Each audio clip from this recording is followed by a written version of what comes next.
We're gonna go over safe work procedure on an angle grinder. There's some basic things you need to follow. There's electric and corded grinders. Back in the tool crib, you'll get them, they'll be in a box like this. Open it up. There'll be a grinder, a guard on there, locking nut. That's called a collet. Right here. So you put that on to use cutting wheel. And that's your locking nut. Goes on top. You have your handle. It can go on either side. Whatever you want, whatever's comfortable. And you can go on top. You have a battery. A big battery. Oh. They're in the covers back there in the tool crib. Check them, make sure they're full battery life.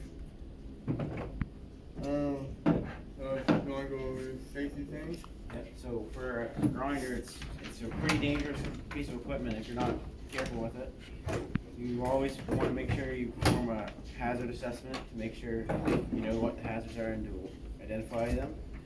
Use it as appropriate areas because if shoots sparks, and sparks are anything flammable will catch on fire. Ensure to use the proper discs. So with the angle grinder, right here on the grinder, it shows your minimum RPM, and then on your grinding disc, it will say, you can read it. It will show what the maximum RPM is for them. If you use a grinder that turns more RPMs than what the disc is meant for, it will blow apart, and that can cause a serious injury or death. So if you guys want to look, I'll pass it around. You guys can read it right there on the grinder. Right there. And pass it around the grinders too.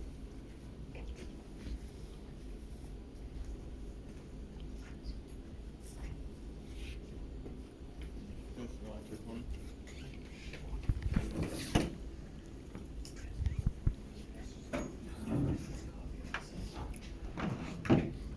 Whenever you're using a grinder, make sure you have safety gloves, face shield, and safety glasses. It's smart to have a fire-resistant jacket on too. You don't want to be wearing something flammable. You want to have your full gear on as well. And also, it's a good idea because the grinder is loud to have proper ear equipment in.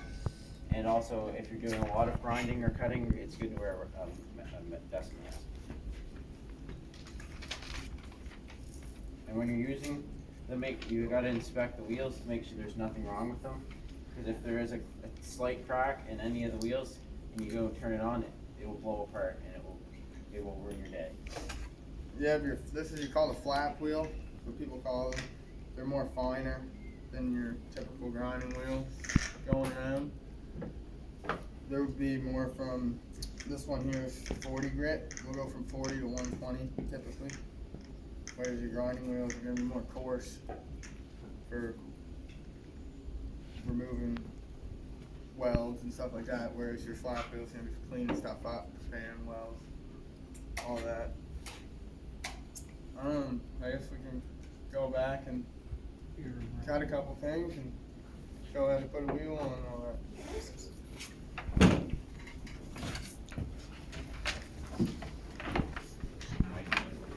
A flat side on your nut, your lock nut for the wheel. There'll be a flat side and there'll be a side with a lip. And then if you look like that, there'll be a little space in there where that's going to go. And then when you're changing the discs, always There's a make little sure lock. the power source is eliminated. Make sure it's locked out. There's a little thing right here you would press in, which will stop the wheel from spinning. Take your spanner wrench. Take your spanner wrench and tighten your wheel on. You have a adjustable gird where you can change it to the position you want. Just make sure that it's locked in. It will come off like that sometimes, so you just have to get it back into its spot and lock it in. And then with the battery operated for locking it out, you can use lockout equipment, but it's simply, some companies require you to lock it out, but just by taking the battery out, it eliminates the power source. And always make sure when you're changing it on a cord grinder, make sure to always inspect your cord and always unplug it when you're going to change your discs. When you go to use a cutting wheel, like these, you want to make sure that you have a collet on, locked in. There's a little keys here that'll hold them on. You want to make sure that that's on it, and that's when you're going to reverse this and put the flat side against your cutting wheel. That way it's going to lock on.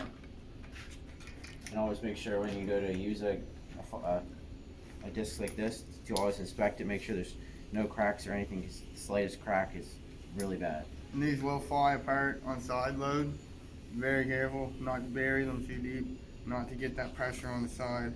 They will fly apart. They're not fun when they do. So And if you ever drop one, you always re-inspect it.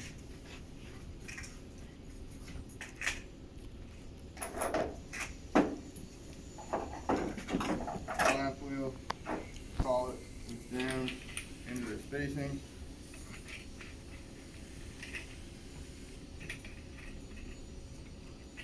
And you call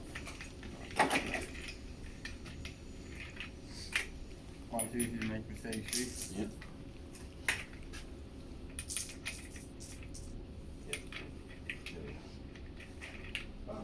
So flap wheel. Flip it around, same as that cutting. I haven't used these type ones. Yeah, flap wheel, you're gonna wanna flip it around. So it's hard to, it's easy to make mistakes with this stuff. That's why you always wanna double check and make sure your wheel's not flapping around. Oh, you wanna go on that? Yep, so when you're going to use one, you always make sure you get your proper equipment on. With your jacket, your safety, your shield.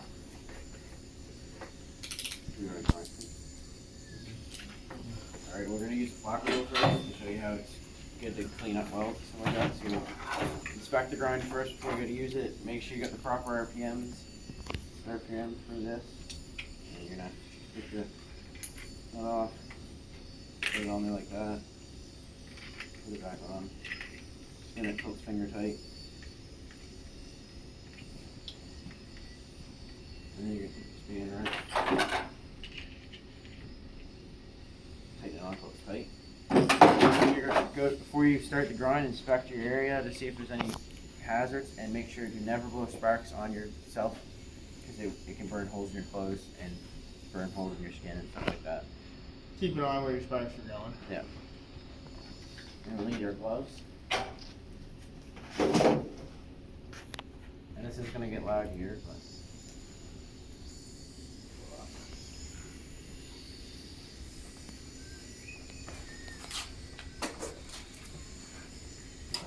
It's always a good idea to wear hearing protection too if you're going to be grinding for long periods of time. And we're going to shoot sparks that way. Shoot them down. Shoot them down. So just guys watch out. Just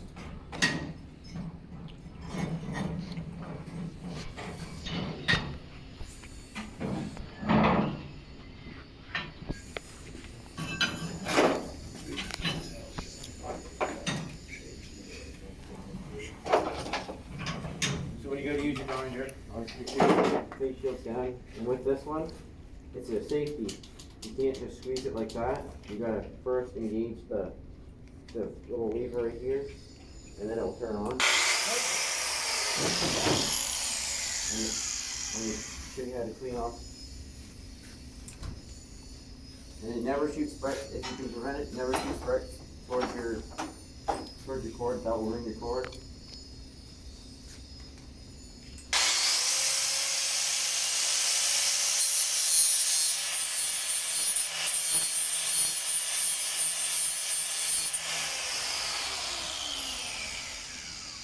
Never apply too much of pressure when using these because you can overload them and they will shut off.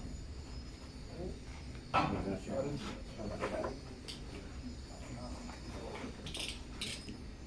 going to show you how to cut with a cordless grinder.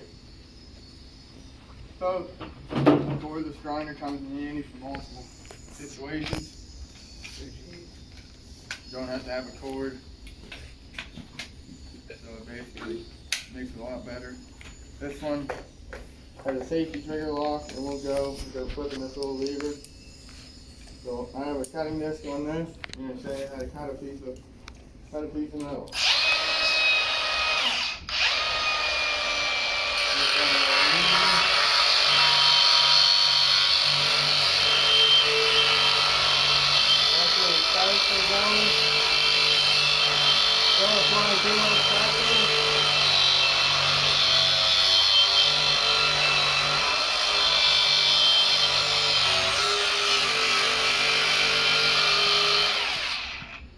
And you'll make a nice clean cut through a piece of metal.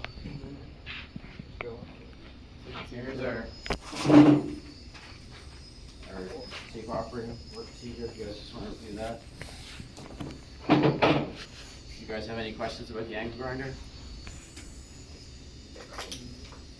I've got one. You said the collet's gotta go on, depending on either face flat or the other way. I was always told, I don't know if it's right or wrong, but you always want that piece that sticks out to protect your threads. No, the piece that sticks out, which is called the boss. Yep. Is meant to go inside, so it does flip around. So it is for traditional grinding wheels. Yep. To make sure they're centered Yep. and locked on Yep. center. That's what we were always taught. So if no one has any questions, oh, John has a question. What do you do with damaged wheels?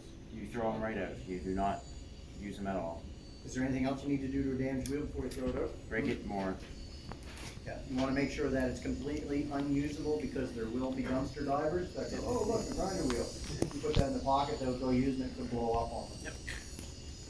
Is the side handle, is it only one hand for the grinder? No, you can change it. It is interchangeable like we mentioned up front there. You can Just all you do is you twist it off unscrew it. and then you screw it back in on the other side. Some grinders you can get, they do have a hole right here, and it's for either right-handed or left-handed people.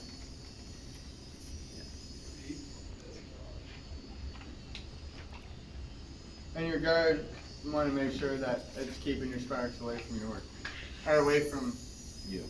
and fire source. Is it okay if I use it without a guard, or is it a big no-no? Not, you gotta use a guard. You have to use a guard. What about if I have a 5-inch wheel, can I put that on a 4.5-inch grinder and take the guard off? No. No, you cannot. You need to use proper equipment. Always make sure that your RPM on your grinder matches your grinding wheel. Does not matches, but your grinding wheel is suitable for your grinder. So if I'm using a flat wheel and it starts to get worn on the edges, is it possible to trim those? No, you can never trim a grinding wheel. You can never modify a grinding wheel. You can never. So your traditional grinding wheels, which are your actual grinding wheel and your zip cuts, those are just gonna wear. There are types of just hold the flat wheel up, Cam.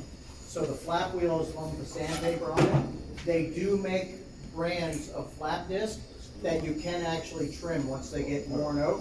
So what you'll see is on the back, nope, all you need is a sharp piece of steel.